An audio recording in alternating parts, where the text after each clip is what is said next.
Hello, everybody, and welcome to the AMPM podcast. My name is Manny Coates, and I will be your host, and this is the show where we discuss all things Amazon private label and how to generate recurring revenue streams 24 hours per day during the AM and the PM, hence the name of the show. Get it? AMPM podcast. As a matter of fact, this past weekend, I was walking around Naples Island at night. That's a place out here in Orange County. While I was walking around checking out all the Christmas joy, I was making money. How cool is that? Pretty cool, I think. Hey guys, I am here with Brock Johnson. Brock Johnson is unique in a lot of different ways. We've got a 25-year-old from Minnesota that's only been doing private label since March of 2017, and he's gone from $0 to $6 million in sales in just 6 months. So that's got me very curious. I've got a lot of questions for him. And before you were doing that, Brock, you were dabbling in wholesale and retail arbitrage and then going to school. Is that all right? Yep. Was doing retail arbitrage for about 2 years on and off, and I was doing that, and then I was tired of trading my time for money and found something more scalable. Cool. Well, welcome to the show. Are you ready for the barrage of questions that are going to be coming? Because this is a unique story. Yes. Perfect. One other little thing that I should mention. I don't even know if it's that little. It's pretty unique. You proposed to your wife in outer space, right? Yes, I did. That was one of the nice things. So I was doing the retail arbitrage and kind of wholesale for 2 years, and what basically Radio Shack was going out of business, and I went to over 300 stores around the nation and was just buying their stuff up at fire sale. But they would close in rounds, so there'd be like 10 days where I could go make like $30,000, and then I wouldn't have work for 2 months. So I would just invent in the downtime until the next round came, and so I wanted to do something pretty special, and worked for about 6 months all day, every day, and was able to go and propose to my wife in space. And, that's just kind of the guy I am. Like, I like to just go all out and do crazy stuff. Nice. All right. And what was this thing in space? It was you shot a rocket or something up? Is that what it was? Essentially this giant weather balloon. Like, if you ever seen the video about how that guy jumped from space with Red Bull, I essentially did that. But instead of like sending a person down, I sent I made like a Kindle screen, and I hacked it and then put like a kind of like a slideshow on there, and then put a ring on there and a GoPro, and then like mechanically built it so that it would open this ring box up in space and then say like, "Will you marry me?" That's very cool. Very unique. So awesome. Well, I think you've got a pretty unique story here with your business as well. 0 to 6 million. How did that happen? Tell us what that process was. How did you make $6 million in such a short amount of time? Well, through a lot of hard work and research, and the key is obviously you got to catch to go and scale that fast. You have to have something where the ROI is just there. Like, it can't just be 100% ROI. So basically what I did was I caught on to solar eclipse glasses, and I thought of it in January, and I realized this is going to be huge. Like, the whole nation is going to see this. And then I went onto Amazon, and there wasn't really there was people selling it. There's probably 20 people there selling them, but I don't know, they just weren't very good in my opinion. So I was like, all right, well, even if there's 10 million people, if I could capture 1% of the market, I could do 100,000, sell 100,000 of these glasses or something. So that was kind of the way that like my thought process started. And then, Okay. So you sold solar eclipse glasses. What was your startup capital? Yeah. So my startup capital, well, my first order that I did was about $7,500. Okay. And how many glasses would that get you? That got me about 25,000. So. Okay. All right. And how many did you end up selling overall by the time it was all said and done? In total, I sold over 1 million glasses. 1 million. All right. So you were able, so when did you start selling the glasses online initially? Yeah, so I started selling them in about mid-March. Mid-March. Okay, and then the eclipse what was that, August? Is that when it was? Yeah. Yep. So I had about 6 months, sales to get in there. So how did you know? Well, I guess I should ask. When you had 1 million, at what point did you have your largest order, and how many units was that? Yeah. So I mean, so I say that. Let's see. Oh, one thing unique. I sourced from the USA, so that really helped with my lead times and everything in this whole process. What I did was, I think It had to have been June. Mid-June was when I had to place my absolute final order, or it was early June. I don't remember exactly. But, I just had to do crazy calculations and everything. And so what I figured was like, okay, there's going to be this giant procrastination curve. So I looked at Google shopping trends for Halloween, for New Year's, for Thanksgiving. I just looked at them for everything that like is seasonal or Super Bowl. And I figured everybody, no matter what the event, they're all going to procrastinate the same and have the same buying pattern. So I extrapolated that type of information, and then I was looking at my sales numbers and calculating every day and the whole market. And so then I just extrapolated that out and said, well, like I'm not selling that many right now, but if my math is right, I'm going to sell a whole bunch at the end. And, it was the last 17 days I did 4 million. 17 days, 4 million. Wow. What was your biggest sales day? $4 million in sales. My biggest sales day was $498,000, and that was August 15th, I think. Nice. Just shy of $500,000 in one day. Yeah, that was crazy. You had all this inventory coming in. Did you have any leftover inventory when it was all said and done? Yeah, I still got 100,000 glasses. 100,000? So what do you do with those 100,000? Do you wait until the next year? Well, they just sit in my cold garage, and I don't know what I'm going to do with them. There's an eclipse in South America in 2019. So, and then the next one here isn't for 7 years, unfortunately. So how you said you source these in the USA? Everybody's always going to China because you can get things typically so much cheaper. Did you do the USA because of the lead time specifically, or was it something else? No, I did it because they were the only people that didn't suck. They didn't suck. So define suck. What was wrong with all the other ones? Define suck as lying about certifications, saying that it's a material that it's not, literally forging fake documents saying that, yes, this is certified and safe when they're not. That's what suck defines as to me. Yeah, that's not good. Over 70 manufacturers that I went through in China. I wanted to go to China. I didn't want to package these in my house. I wanted to go through China, but there's you got to be very careful when you source from China. If it's just like a silicone baking mat, you don't need to be that careful. But with things that are more dangerous and stuff, you've really got to do some vetting because, 70 of these, and I had 5 of them literally forge documents and lie to me. Really? How did you know that these things weren't, they didn't have the certifications? Because I did all my due diligence. I literally read the scientific papers and contacted all of the certification bodies, and I read all of the science behind it. And then what I did was I started to get actual samples from them. And then what I was doing was I was like looking into the constituents of what the actual materials would need to be. And I did some research, and like you can look at the weight of what, like if you look at the periodic table, you could tell what the weight is, and you could like do all these calculations. And I'm like, no, this isn't the right material. None of this is right. And it took me a bunch of digging deep, and there was over 100 different private labelers that did this, and they all went to China. And you know what? They all got screwed because they didn't do their due diligence. I'm going to want to touch on that. That's super interesting. I want to, before we get there though, because it's super interesting to me how you took $7,500 and turned that into $6 million. Were you just rolling the profits back into the business, or did you have to go out and grab more money somewhere else? Well, luckily, my supplier let me pay with a credit card. Okay. All right. Well, so that helps. How big was your biggest order? How much did you have to put on that card? My biggest order, there was about, I'd say my biggest order was about $100,000. Okay. Wow. And how many times do you think you ordered from the time you launched in March until you were done? How many actual shipments?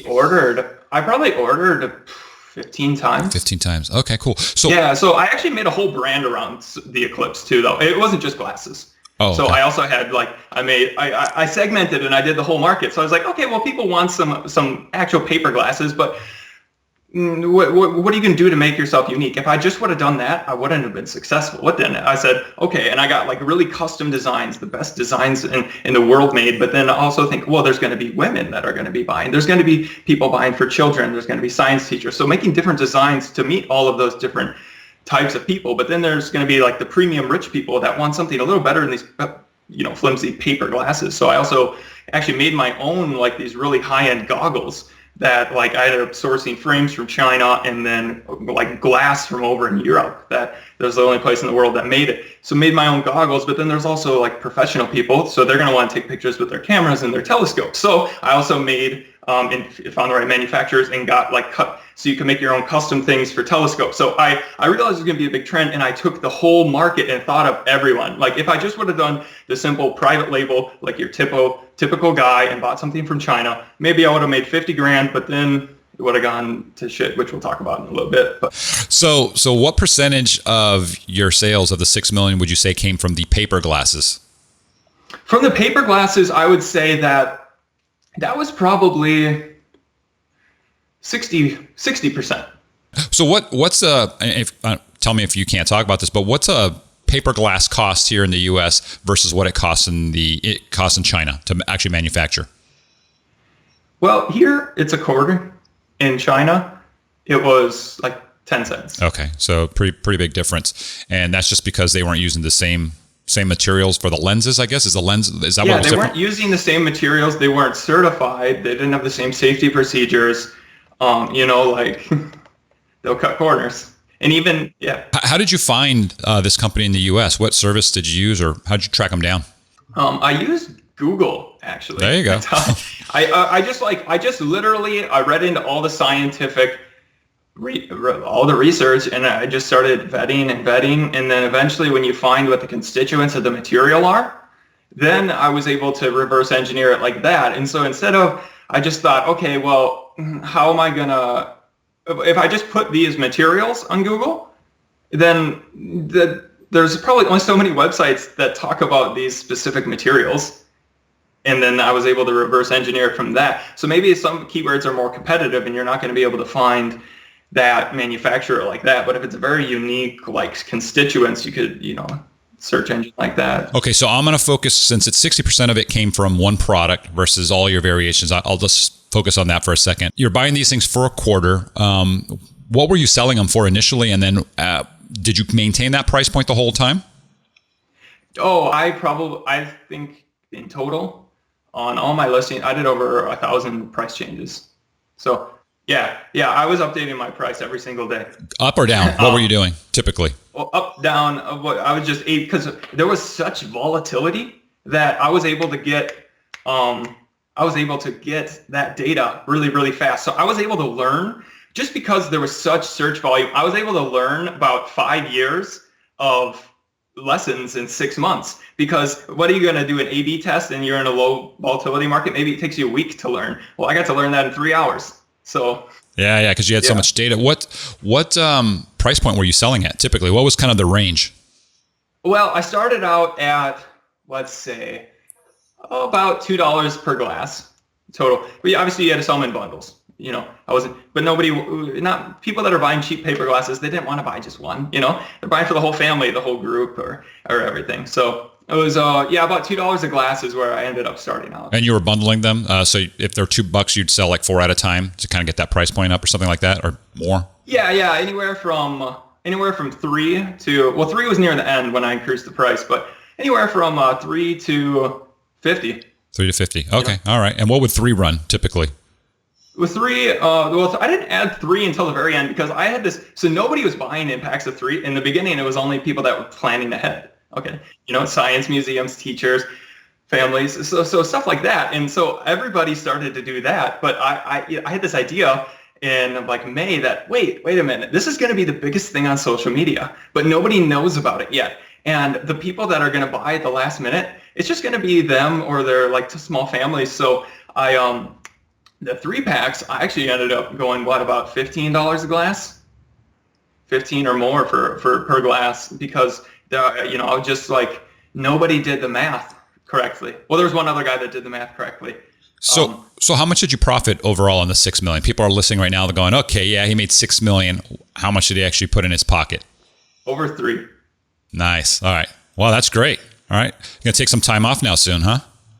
Yeah. I'd take a little bit of time off, but it was actually, I already took my time off, and then it was that ended. It's kind of like a depression for 2 weeks. So it's like I had no purpose. And then right as soon as I started to work on stuff again, I was like, okay, life's good again. Cool. So how do you handle the competition? Because once people start seeing you're taking off, you mentioned there was only like 20 people initially, and then it was over 100 at some point, right? There was over 500. 500. And you said I'm the majority of them? 100 Americans. Oh, okay. 100 Americans that did not do their due diligence. Yeah. So what happens in a scenario where everybody's got fake glasses, right? I imagine. What did you do? How did you, because there's a story there, right?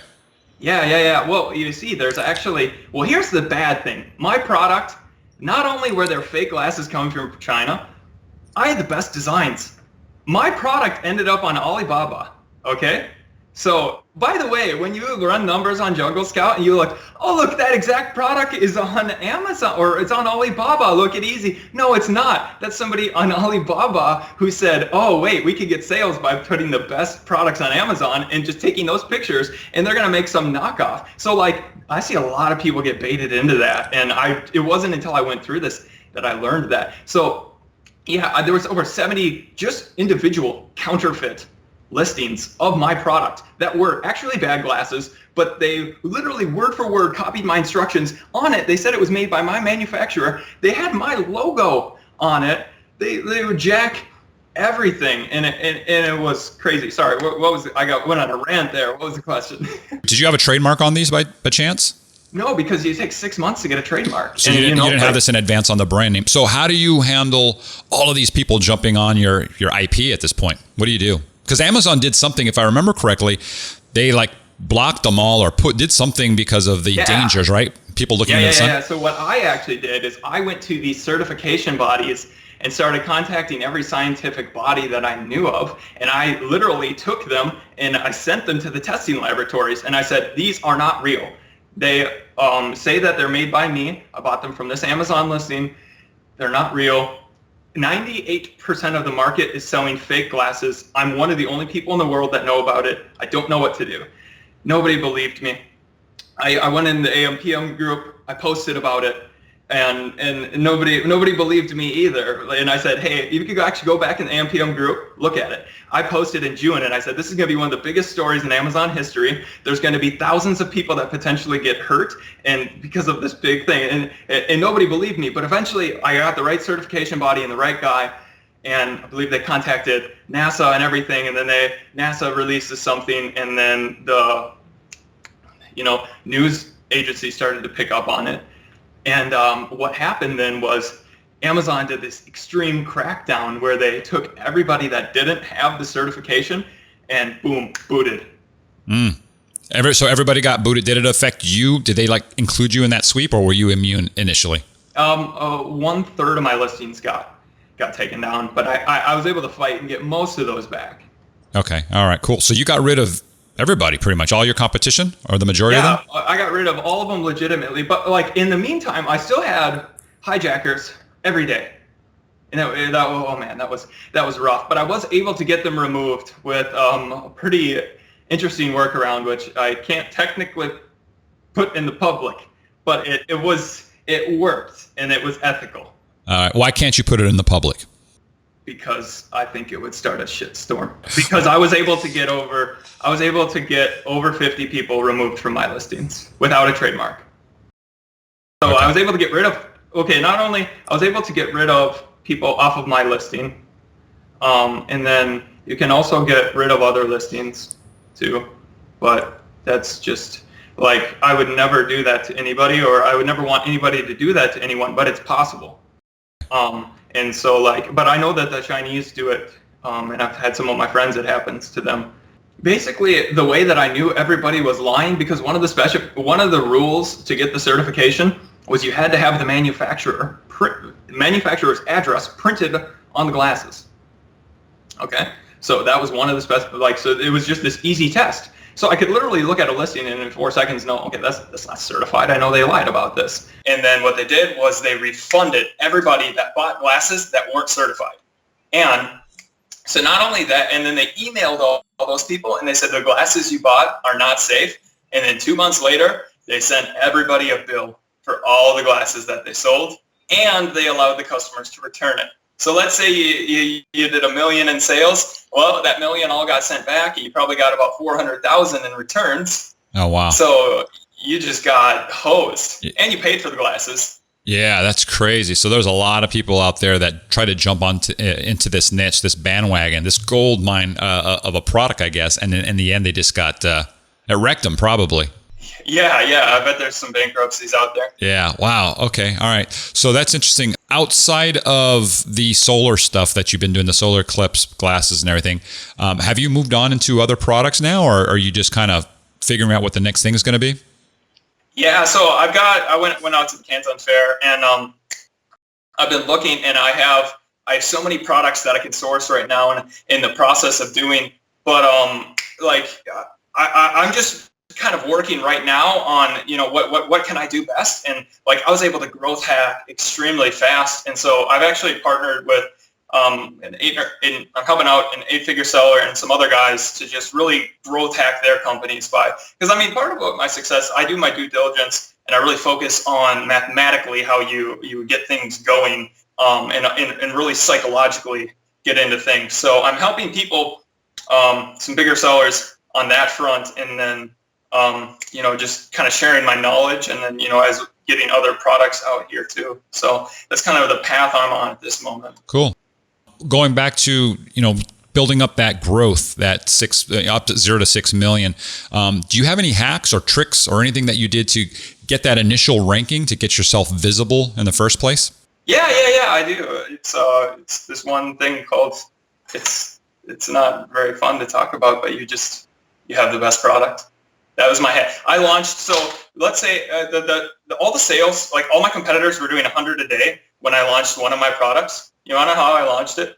A cell phone picture, 2 cell phone pictures, no PPC, no giveaways, nothing. And it started to sell like 5 a day. I got it all the way up to, I was selling that thing 200 to 300 units a day. I never did a launch. I never did anything.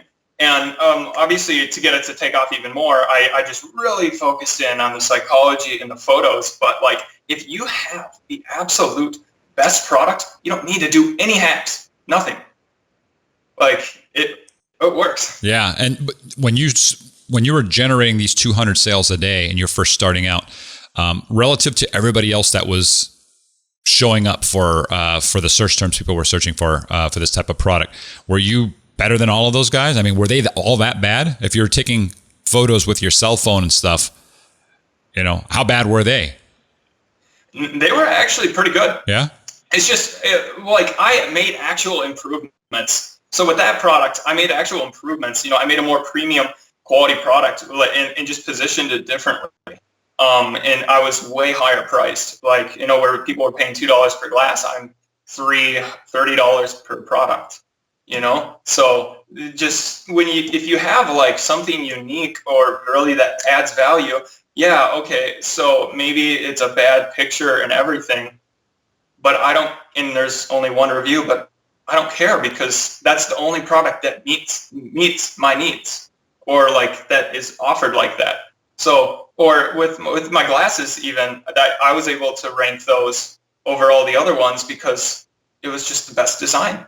Like they don't care that it's the most expensive. Yeah. Were you running pay-per-click during this time? Yeah. Well, okay. So here's my rule. If you have a new invention or like a new feature, you don't even need to do any hacks. If you have just the same product as everyone else, but it's a better design, you still don't need to do any hacks. You could still just do pay-per-click though. You have to do pay-per-click to get it up there. Okay. So that's what I did for that. And then if you just have the same product as everyone else and you just got a different logo, maybe a different pitch, then you got to do hacks. Okay. Like, it just matters how inventive and different you are. Okay. What kind of hacks could you do if you needed to get a little extra traction? If I needed to get some extra traction, I could generate reviews like crazy. So I do whatever I could to get reviews. Obviously something like a viral launch is something that you would definitely want to do. You can even getting people to go to your listing and just really playing around and interacting with it. I know a lot of people don't talk about time on page. I never hear anybody talk about that, but that's quite obviously a metric. Look at Google. They care about like how much time spent on page, how many pictures you look through and stuff. So just like you gotta get people into doing stuff on your listing for you. And, like, so that those would be the hacks. Okay. There's some other ones. Did you didn't have enhanced brand content, right? Since you didn't have a trademark? I actually did. You did? How does that work? Because, pretty good. Yeah, that's definitely helped. But I got into brand registry a week before they changed it to where you need it. Yeah, so I got really lucky on that. Okay, yeah. So when you're talking about time spent on your page, you could really build that thing out with enhanced brand content and make it, people are really going to spend a lot more time on that type of a listing. Yeah. Okay. All right, cool. So what have we not talked about? Because I know you could probably talk about this specific story for hours. There's just so much going on. Tell us, what have I not asked? That's really cool. Yeah, so I guess you never asked about, I guess just the way that I look at opportunities. So like, I know a lot of people think that Amazon is dead and that you can't start and become successful really fast, but you can, but you got to do the hard work that nobody else is willing to do. You got to go where nobody else will go. So like, where the more barriers to entry there are in a market, the more I'm excited to go into that, because like there's going to be less people there. So there's like, I was just looking yesterday, like I was making a video just to show people about how I do product research and evaluate opportunities. And I found over 6 extremely profitable products. Like I found one that was selling 2,000 units a day with 0 reviews yesterday. Like there's these markets, they're out there and they're really easy, but guess what? Like, I don't know. I guess if I had to say one thing, like seasonal, you can just kill it. It's so easy. Like I saw a video go viral yesterday on Facebook. It got over 3 million views in less than like 12 hours, and it was Christmas suits. Like look up Christmas suits and hit Jungle Scout right now, or some other ones. Like another one that you like check out. I'm posting a video on my YouTube of like how I did this and stuff. But like family Christmas pajamas, go ahead and put that on Jungle Scout or in Amazon. Hit Jungle Scout. You're gonna see crazy numbers with no reviews. Like you might only make money in 2 months, but who cares? Like I did 6 million on Eclipse glasses, and like, yeah, it's not making Eclipse sales right now, but who cares? Yeah, I've talked about this in the past. Seasonality, if you can find seasonal products, you can crush it. It was one of the reasons why we added the trends graph within our Helium 10 Chrome extension. So when you're looking at products, guys, you can go in there and look at the year, and you'll see those spikes. You'll see the BSR will be really high, and then suddenly, bam, a certain month it just drops down. It's like in the top 50 or whatever, and that could be an opportunity for you if you plan out like Brock has done in advance. You started planning the solar eclipse stuff. Not a month before, not 2 months before, but way earlier, and looking at the data. I think it's super smart how you were looking at, you're using Google Trends to analyze the pattern that everybody used for all the other things that were seasonal and saying, okay, you know what? There's a curve, right? Everybody starts to ramp up right before. So if I've seen this on 7 other things, it's probably going to happen with mine. And then you gear up for that, right? Oh, yeah. So that was one of the things that really led to my success. And then also like a lot of my sales came in at the end for those 3-packs, and like, demand's going to change as time goes on. And so being able to kind of predict and be there, like nobody else is doing, everybody wants to find the product where, I can just throw my logo on that and make some money and it's passive forever. Well, guess what? Everybody else wants to do that. So there's going to be a competition. It's like, look at fidget spinners. Maybe you go in, boom, money, and then 2 months later, no money. So you got to find those ways to become unique and like predict and risk reward. Like that's where the money's at. Cool. Would you say, I was going to ask you a follow-up question, which is where's the biggest opportunity to make money on Amazon for 2018? Did you just answer that, or would you have a different answer? Yeah, well, as private label goes on here, like you're going to have to just find ways to become unique. So let's say you're going to need to make new molds. That's going to be a great way. Like you find somewhere where there's demand and you got to fill a need for the market that doesn't exist there yet, but that matches that keyword. So, that's the one way to really become successful. And then you could get a on that, and then you can really lock yourself in for 20, 30 years of profits. So, I mean, that's going to be the huge. And then seasonal, like, where are people not doing, like, but basically the more barriers to entry and just do different ways to think about things, or if you can get like a technological advantage.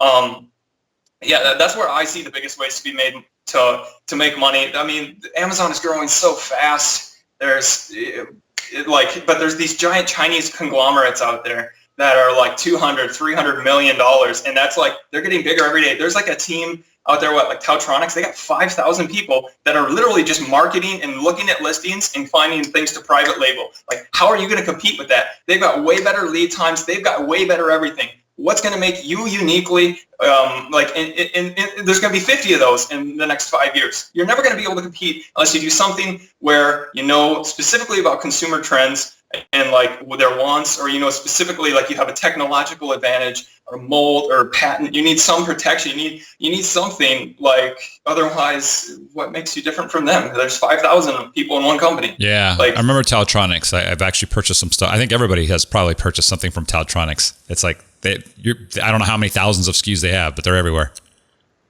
Yeah, exactly. So like that's just mine, is like start to become an like, I guess more so I say like an entrepreneur, not like a arbitrager. Right. Like, so molds, that's really important and really intriguing. A lot of people are like, okay, I would love to create my own custom thing. I have no idea. I barely know what a mold is. How do I do this? This is what people are thinking. Where would you recommend they go to actually do a mold? Would you do it here in the US? Would you do 3D printing? Would you do something else? Would you get it done in China? Yeah. Well, China would be the last place that I'd go. China would be the end of it, but you got to go and, just go on like Upwork or something. You can get engineers do not know how to charge for their services. Let me tell you. All right. They are not entrepreneurs. They are engineers, and they're smart. You can hire smart people. So you just got to sketch out your idea and get good at communicating with them, talk to them, and then you get some 3D molds, get it 3D printed, and then start to A/B test, like to take it to somebody in your niche market, or just look at yourself. Like, does it look cool? Like, you can hand paint it to make it look like the real thing. And now for a couple $100, you've got the product there. Like, I've seen, like, go look on Amazon. There's a poop coffee mug, and it's killing it. It's been killing it for years. They're doing thousands of sales a month, and they're selling it for like $14. The cost of this thing is nothing, and they've got a unique place in the market because they made a mold on a product that was already existing, and it's just funny. It was simple stuff like that.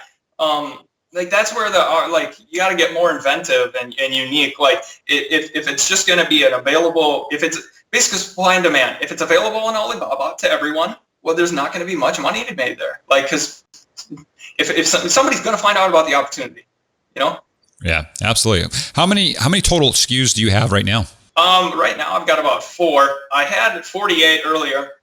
I'm launching a bunch. And that's where I'm at currently. Okay. But I'm kind of focusing on, like, I can leverage some other people a lot faster than if I just go and do this myself. So I'm doing some cash infusions, some growth hacking. Cool. All right. Well, yeah, this has been awesome. There's been a lot of information. We had a technical glitch. If you guys notice the audio has changed or anything like that, that's why. But Brock, I'd love to have you back on in the future after you blow up one of these other companies, grow them to wherever they're going to be, or you jump into another niche and you dominate. I think it's an interesting story. I think you're an interesting dude. You got some really interesting ways of doing everything, even to the way you proposed to your lady. So super awesome. I want to thank you for being on the show. You're also going to be, I know there's been some, you're controversial, even in our Facebook group, because you push the limits on stuff. But if you guys want to reach out to Brock, he'll be, we're going to be tagging him in this video in our Facebook group in the FBA High Rollers. I think there's about 27,000 Amazon sellers in there. And I'm sure Brock would be happy to answer your questions if you guys post them. So once again, thank you, Brock, for being on the show. And I'll talk to you soon. Thank you. Yeah, thank you. Hey, I have a game changer for you. Okay, so a lot of people have been asking me, what tool can they now trust and use for reverse ASIN searches? Well, I have good news. I'm incredibly happy to announce an insanely awesome new tool called Cerebro. Cerebro, that's the Spanish word for brain. And that's what this thing is. It's a keyword brain. Cerebro is the newest and most powerful tool in the Helium 10 software suite for Amazon sellers. And it's the only reverse ASIN that I'm ever going to use at this point. It's insane. Honestly, try it and you'll see for yourself. Cerebro is fast, really fast, like really, really fast. Just enter a competitor's ASIN and bam, within seconds, you get back tons of keywords. It's crazy, okay? But it gets better. Cerebro is free for everybody. That's right, guys. It's free. If all you want is keywords and you don't want to get any other data other than keywords, you don't need to go anywhere else and pay for reverse ASINs anymore. Okay? Let me say that again. You do not need to go anywhere else and pay for reverse ASIN searches ever. Okay? Forget about other tools. Everybody, that's everybody, gets 2 free uses per day on Cerebro. So that's 60 ASIN searches per month for free. How cool is that? Pretty cool, I think. So I've mentioned the word free a few times now, but we do have paid plans as well. If making money is an important part of your business plan, then paid members can use the Cerebro IQ score. Okay, we call it the Cerebro IQ score, and that shows you which keywords have the best ratio of search volume to total competing products. This is a game changer, guys. So I want to know which keywords I can rank number 1 for and know the exact volume of sales I need per day to achieve that. And you can watch my ranking strategy video once you are signed into Cerebro. Okay, watch that video by clicking the blue Learn button. And then you'll be able to figure out how I actually do my ranking and get number 1 rankings for the keywords that I want. Now, paid users can also see the most accurate search volume data I've ever seen for keywords, allowing you to make smart decisions on which keywords to use in your listings. This is why I said I don't use any other tools now for keywords, just Cerebro. And in the past, I've said that. I said, go out there and use a bunch of different keyword tools, including ours, so that you can get a lot of data. No longer the case. I'm not saying that. Cerebro is all you need. Trust me on this, okay? I'm redoing all of my listings now with the data from Cerebro, and I'm going to be talking about the results that I get from these changes in future podcasts. I would love to see you as a paid Helium 10 member, but remember, everybody gets 60 ASIN searches per month for free. That's 2 per day. That's the way we set it up. So if all you want is up to 2,000 keywords per ASIN without any other analytics data, boom, you're set. If you're a power user that wants to crush your competition, then upgrade to the gold, the platinum, the diamond plan, and get all of the analytics. That's what I do. That's what all the big guys crushing it on Amazon are doing. Okay, so you can try Cerebro today at helium10.com. Remember, it's free if you'd like. And please be a superstar, okay? Go out there and let other Amazon sellers know that they can now get reverse ASIN searches for free. Okay, they don't have to go and pay for them anywhere else. For free with Cerebro, and that's at helium10.com. You've been listening to the AMPM podcast hosted by Manny Coates. For more information, insider tools, and to get the resources mentioned in this episode, visit ampmpodcast.com.